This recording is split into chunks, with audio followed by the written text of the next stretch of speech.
Ez şervanem, şervane Kurd, dikim şeri azadi, evi o aşitiye. Şervanem ez, şervane Kurd, dikim şeri azadi, evi o aşitiye. Şervanem ez, kamran u serbind, شکل در دورامن کلمه شکل برگوهمم گخ دیگره گخ داتینه لناکه و بالامم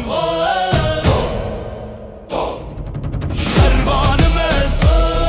لحلینا تیره باز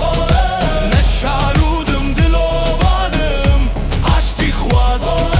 ناترسم جگارستانا مارن مری گورستانا رشو تاری ازم تا ازم رو ازم اگر جینه دارم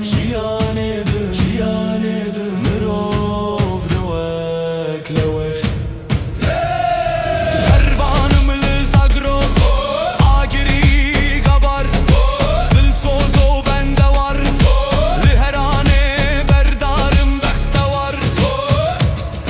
از شروانه Kurd peş yekli berguhemin Hebuna ve nel balamın